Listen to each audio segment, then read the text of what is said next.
Welcome to the Stop Over Drinking and Start Living podcast, where high-achieving, goal-oriented rebel women come to learn how to live a vibrant and fulfilling life without requiring alcohol to get through it. No labels, no judgments, no saying you'll never drink again. Just real proven methods to help you stop rebelling against yourself with alcohol so you can drink less and do more. I'm your host, Angela Mascenik. Let's dig in.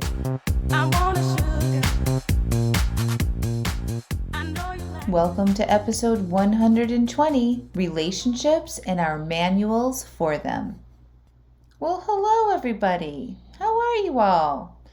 I'm a year older. I turned 43. Woo! It's been awesome. And I just got back from an amazing vacation. I went swimming with manatees and riding on horses in the jungle of Florida. It was wild. It was so much fun. I really shut down from work, spent some time with friends and family, spent some time in the ocean, outside a lot. Very active, fun, fulfilling, lively vacation. And I'm happy to be back here recording this podcast and catching up with you all and coaching my clients and seeing my kids and jumping back in. And if you guys are all on my email list, and if you're not, you should be. I sent out an email a couple days ago called Party Like a Pony. And I got so many amazing responses to that email. It was so fun. So my son and I's birthday are 2 days apart. His birthday is on April 12th. Mine's on April 10th. And he wanted a My Little Pony birthday party. And I knew that he liked My Little Pony, but I didn't really know how much he liked My Little Pony. And he knows all of the ponies' names and like their roles and what they do and like the dynamics of it. It's quite something. So he asked for this My Little Pony birthday, and Arlo is his name. He's my youngest. This is his second sort of pandemic birthday. Like he was the first pandemic birthday, or I guess, mine was the first pandemic birthday last year, and then his was 2 days later. So, we just kind of wanted to go over the top this year because it was still kind of pandemic-y. Like, we're not doing things inside. We're not doing sleepovers. We're not going to jump houses and all that stuff. So we told him that we could have a little outdoor hour thing where we could have some friends over outside if they wore masks, and they could hit a piñata, and I would make some cupcakes. And so he asked for a My Little Pony birthday party. So we're like, we're going to make it really special because nobody should have to have two pandemic birthdays, right? So we got him this giant helium balloon at Party City, and it was a pink My Little Pony, I think it was. I'm calling it Party Pony, but I can't remember the name of it. But it's pink and there's balloons on it. You guys probably know what it is. And this thing was like bigger than him. And then we got him like cupcake toppers and tablecloth and some other balloons, and just had so much fun with it. And on these little cupcake toppers are like little toothpicks, like little flags you put in the cupcakes. It said Party Like a Pony. And they just have really kind of inspiring little mantras and things like friendship is magic and magic and friendship. And you all know that my word of 2020 or 2021 is magic. And so I'm into this stuff. So I'm like, oh, they're like little life coach ponies. And so all weekend, my husband and I were just having fun. And we just kept saying, I would say, party like a pony. And he would be like, hooves up. And like, we just like said this about 100 times all weekend. And the kids would be like, Mom, Dad, so not cool. But anyway, I wrote this email about Party Like a Pony, and I'm taking on Party Like a Pony as my mantra for quarter 2. So April, May, and June, y'all. It's going to be all about partying like a pony up in here. I want to have fun. I want to feel light. I want to feel excited about reaching more people and helping more women and changing things up a little bit. So that's my mantra. I highly suggest that you adopt some sort of light, fun, and magical mantra to, as you take on this work or you dive into over drinking, it can get really serious and heavy, and I want to help y'all lighten it up. So you are free to take my Party Like a Pony attitude into your own lives as we do this. So today I want to talk about relationships and our manuals. I teach this inside my Stop Over Drinking and Start Living program on a very regular basis. We have workshops about it and whatnot. But I realized I haven't had like a public podcast on this topic, so I thought, why not jump into it now? Last week we talked about judging people. And I think to elaborate on that, talking about relationships and our manuals for them would be a really good next podcast episode. So I want to first talk about the definition of a relationship. So what makes a relationship? Basically, what makes a relationship is our thoughts about the person that we might be in a relationship with. We know it's our thoughts because not everybody would have the same thoughts about all of your relationships, right? So if you have a relationship with somebody that is different than another family member. So look at people in your own family. And what mutual acquaintances do you and your spouse maybe have? Are you closer to any of those people than your spouse? So, right, so there's a mutual person that you have in connection with, right? And maybe your relationship is better, or maybe your spouse's relationship is better. So you have one set of thoughts and beliefs about this person, and your spouse has a whole different set of beliefs. This person in your mind doesn't dramatically change, what they do or what they say depending on who they are with, right? So if it's with you or with your spouse or whatever, they're not changing. You just have different thoughts about this person versus your spouse. They're showing up consistently as the same person. You both just have those different thoughts about them, which is creating that relationship that you have with them, okay? What we think about people is our relationship with them. That's it. It's just your thoughts about that person, okay? Think about somebody that you love. What are your thoughts about that person? When you think about them, do you feel love? So I like to use this example, and I think about my kids. I think about Arlo, my youngest kid, who just turned 8. And I think about Arlo, and I just want to start laughing. And I get kind of giddy and feel like this wash of love. Like, he is amazing. I think he's funny, and he's engaging, and he's got charisma, and he's a character. And so when I think all of that, I feel this like amazing wash of mom love come over me, okay? So think about somebody that you love and what your thoughts are about them, okay? Remember, our thoughts create our feelings, and love is a feeling, right? Whether we have a good relationship or a bad relationship is all dependent on what we are thinking about that person. Okay, hang on to that one for a second. I love the pet example. So if you had a pet that you absolutely loved, did you connect with the pet like no other thing on earth? Remember, that pet can't talk to you. That pet can't like do things that you think it should to make you feel good, right? It's just your thoughts about the pet that make you feel a certain way, which is that connection. We feel love and affection about our pets because of what we think about them. Relationships, again, are just what we are thinking and feeling about that person or thing. It doesn't matter if they think or feel the same thing in return, right? Have you ever loved somebody and they didn't love you back? How is this possible? Because it's just our thoughts about that other person. You have your thoughts, and that other person has their thoughts. Now listen, I loved Patrick Swayze as a young girl. I really loved him. I really did. He did not even know me. I also loved a guy when I was in college. He didn't love me back. He had different thoughts about me. Many of us think our thoughts about the other person are dependent on what they do and how they behave. Your thoughts about them will be dependent on your expectations of them and how well they meet those expectations. Okay? You can't be angry at somebody. You only have thoughts that make you mad. No one can hurt your feelings. You have thoughts that are hurtful to you, which leads me into the concept about the manuals that we have for other people, which I first learned about from one of my coaches, Brooke Castillo. So basically, we have this idea of how people should behave if they are in a relationship with us, right? Think about your spouse or another close family member like a parent. How should they be in a relationship with us? You want to ask yourself that question, okay, and see what comes up. But I used to think these things about my husband. I shouldn't have to tell him to take out the garbage. He should see it and needs to be taken out and do it. He should care about his health more. I don't want to take care of him when he's old and has major health issues that could have been prevented with diet and exercise. He should anticipate my next move. He should be aware of what is going on and be right there helping me. He should look at the situation and just know what we need to do next. And he shouldn't bitch about work all the time. Those are my manuals, my thoughts, my expectations about my husband, right? We call all these rules about how people should behave a manual. I'm putting that in air quotes. We have this long manual for our relationships, right? Can you guys start to see them? Are they starting to come to the surface? Most of us really aren't even aware that we have these rule books for people that we're in relationships with. So I'd suggest that you get aware of the manuals that you have for people in your life. And they're going to look different depending on what kind of relationship you have with them.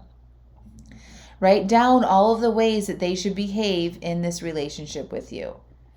Now, I want to recommend that you just pick one person to work on. Maybe something that maybe you like have a negative thought, or it's not a very good relationship, or a relationship that's kind of like bugging you a lot. Focus on that one, okay? Just pick one to work on through this. So I'm going to give you an example of a friend manual. Now, this is not my friend manual. Maybe it was a friend manual I had in the past, but this is just an example. The friend manual will look like this. They should reciprocate. It should be give and take. They should reach out as much as I reach out. They should call me on my birthday, send me cards, buy me dinner. They should be there when I need emotional support. I'm there for them when they need anything, and it hurts when they aren't there for me. I've been a dedicated friend for years, and they haven't supported me in half of what I do for them. They should text me back on the same day. I've called them 3 times now. It's their turn to call me back. I've been the one initiating all the get-togethers. I'm going to stop initiating and see how long it takes for them to initiate. Right? Can you guys recognize some of this in some of your friendships? These are very common thoughts that we have about like a friendship relationship, okay? We don't even know that we have them. Sometimes these thoughts are just running quietly in the background and we aren't super conscious of them. Well, I'm suggesting that if you are struggling in your relationships, or if you have one relationship you'd like to feel better about, then your first step is uncovering that manual that you have for them. You want to see how these manuals are serving you in your life.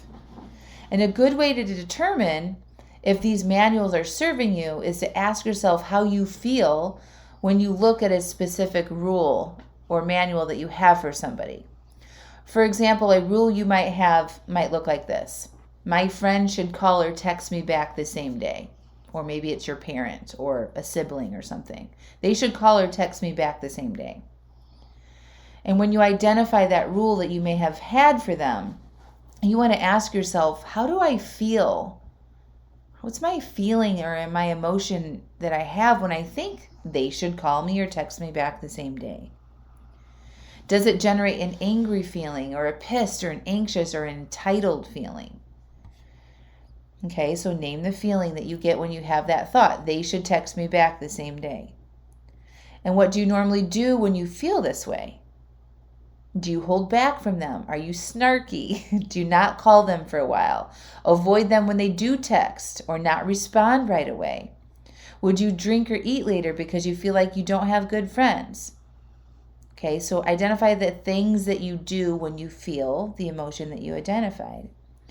And you want to do this exercise so you can see the impact of these manuals in your life, right? So when you do these types of behaviors and it's coming from maybe a negative emotion, that's creating not a very pleasant experience in your life, right? It could be holding you back from something. It could be preventing you from doing what you want to do, right? You're the one that needs to see that. And of course, if you're in my program, come on and get coaching so you can see the impact that this has in your life and do your own self-coaching around it too. Remember too that this work is for you, not them. This is very important. A lot of times we're hurt in the past, or we have a bad relationship in the past, maybe with a parent or a sibling or an ex or something like that. And it's still coming up for us. Like we hold on to this stuff for a while.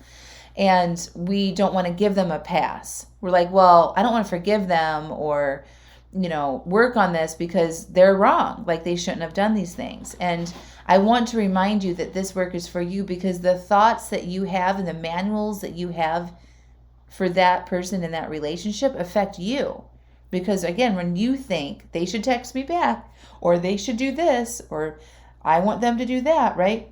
That usually generates a feeling in our bodies that doesn't feel good. And then we buffer when we feel that way, okay? Like drinking, eating, scrolling, avoiding, that type of stuff.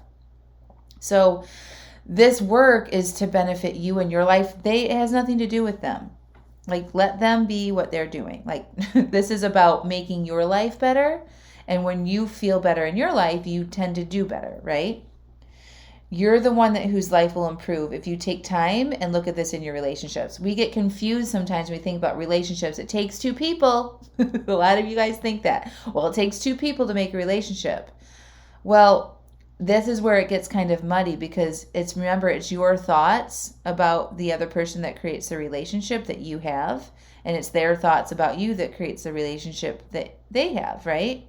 And when you change your thoughts about the other person, you show up differently, and then usually their thoughts start changing too.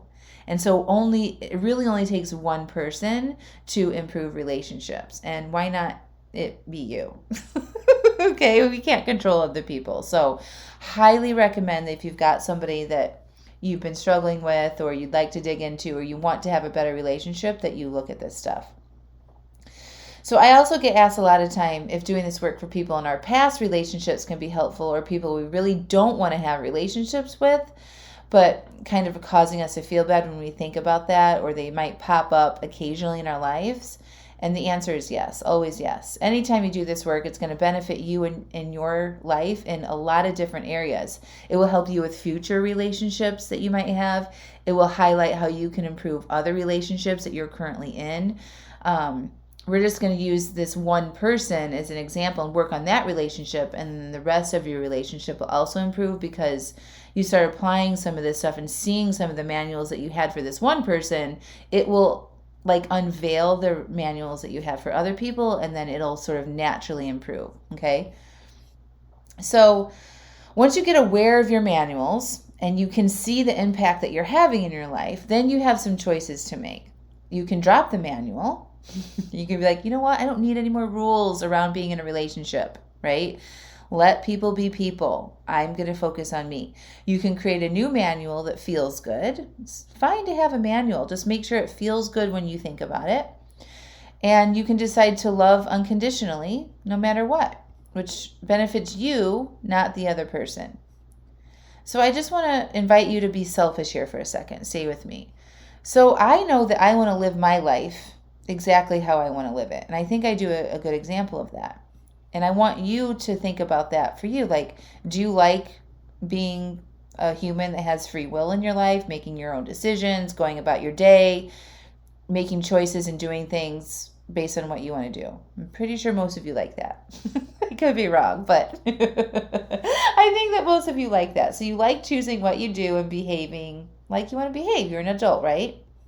Do you like it when people have these long expectations for you and you're constantly not meeting them? Probably not, right? When we have these manuals for other people, it blocks an opportunity for true connection and love. When we give our emotional well-being away to other people, we blame them for how we feel, okay? So when you have these long list of things, these manuals for people, it affects you, and it prevents a deeper connection and openness and vulnerability and a lot more joy and love and happiness on the other end. Okay, and then we give our emotional well-being away to other people, and we say, well, because they can't do that, because they don't respond to my text, or they don't take out the garbage on time, or they don't call me back, or they judge me, or whatever it is, then you miss an opportunity for better feeling in your life and having a more fulfilling life, okay? So these manuals that we have, we think unconsciously. It's not like we're walking around thinking this stuff all the time, but unconsciously, people need to follow these rules in order for us to feel good and happy in relationships, okay? This is exhausting. That means that everybody in our life has to follow a set of rules to be with us, and if they don't, we are left angry, pissed, annoyed, sad, lonely, and unfulfilled. And in order to feel happy and love and joy and connection, they need to do specific things according to our timelines. No thank you. I decided a long time ago when I first learned this, I wanted to drop it like it's hot. let them be adults, and then decide what I want to think and feel and create the experience in my life that I want to have, not dependent on what the other people in my life are doing or not doing. And the other thing that I want to make clear here is that this does not mean that you let people walk all over you or abuse you. It doesn't mean you don't tell people what you'd like from them. Okay? It just means that you don't attach your emotional well-being if they don't do what you want them to do. Okay? Or if they do what you want them to do, you don't get really excited about it or overly attached or really high from it. Okay? Now, covering this concept in one podcast episode, I know you're probably going to have a lot of questions, right? Coaching on relationships is something that we do all day long inside the Stop Over Drinking and Start Living program.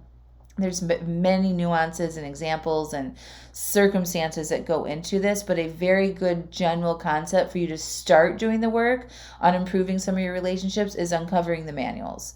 Understanding that your relationships that you have with people are your thoughts about them, and know that we can change our thoughts and we can change our manuals if we want to, okay? The other thing I want to touch on is the concept of boundaries. I get asked a lot of questions about boundaries.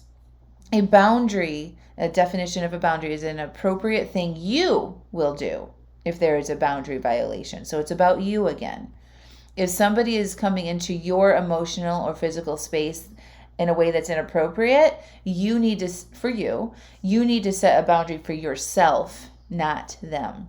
So for an example, a boundary would be spelled out like this. If you do this, I'll do this. So more specifically, if you smoke in my car, I'll get out. If you yell at me, I'll leave the room. If you hit me, I will leave. If you drink, I will not hang out with you. Okay? So you're not saying or telling them what to do, right? You're not saying you can't drink around me. You're not saying you can't yell at me or don't yell at me, right? You're saying if you do yell at me or if you do drink around me, I'm going to leave. Make sense? It's not asking them to do something different. It's really hard. People don't generally change. Like, y'all are into self-development. You listen to podcasts and things, and you're interested in improving your lives and applying this stuff.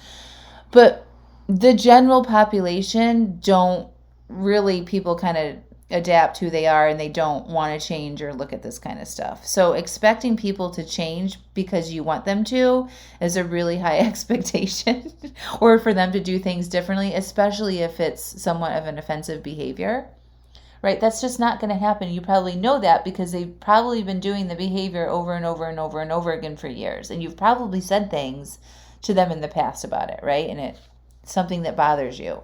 They aren't going to change. Let it go. But you can change what you do when they do that thing. Okay? And that gives you the power. So I'll give you an example. My husband told me that if I traveled on an airplane during COVID, this was before the vaccines were rolled out, that he would go stay in a hotel for 2 weeks to quarantine himself from me. So I was considering traveling. Okay? And instead of my husband saying, you can't travel, no, you can't travel, he said, you go ahead and travel, but, I'll be checking into a hotel for 2 weeks. That's a really good example of a boundary, right, for him. So he said, if you do this, I will do that. He didn't tell me not to travel. He didn't try and control me. He said, if you do this, I'll do that. And guess what? I didn't want him to do that. So I decided not to go. I decided to not fly. And I felt more in control of my options and like it was my choice that way. Do you see the impact of that? If the roles were reversed, right? And you ask somebody, if say in COVID, right? There's some boundaries there. Listen, you're welcome to go hang out with all the people without masks, but I won't be coming to the party. That would be a good example. I won't come to a party with a bunch of people that aren't wearing masks. You're not saying everybody has to wear masks, right? You're saying I won't come if this is a situation. That's a really good example of a boundary, all right? So to recap here, it's a long one. We defined what a relationship is. Remember, a relationship is just a thought that we have about the other person. We have manuals for all of our relationships. And even with me, like I have very dynamic relationships in my life. I know that I still have manuals for them, but I check in with those manuals to make sure that they're serving me. And I might adjust those manuals and make sure that they're working, or let manuals go that aren't working. Generally, I like to say I don't want to try to change people or control what they do. Okay? I've told you how to uncover your manuals, right? Ask yourself what kind of manuals you have for people in your relationships. Decide if they're serving you or if you would like to let them go, and how to create boundaries for you, not the other person. Okay? I hope you found this helpful. I would recommend that you listen to this on repeat, take some notes, do the work that I'm suggesting in here. And inside my Stop Over Drinking and Start Living program, we coach a lot on relationships, kids, spouses, family, siblings, work relationships, all the time. Because remember, it's not really about the alcohol, okay? It's about the root issues we have in our lives, and over drinking alcohol is a symptom of what is happening in the big areas of our lives, and our relationships that we have with other people is a huge area. I hold special workshops on relationships. We recently had a guest expert come in and do a special relationship workshop. This work I'm describing here will help you make your life better, and when you feel better, you do better, and you will drink less. So if you're interested in joining the Stop Over Drinking program, click through, watch the 3 videos, fill out the application, and we'll be in touch. If you're a good fit, we'll set up a call, and then you can come in and join and help with all the things. I love you, my friends. We'll talk to you next week. Have a good one. And remember, party like a pony. Bye.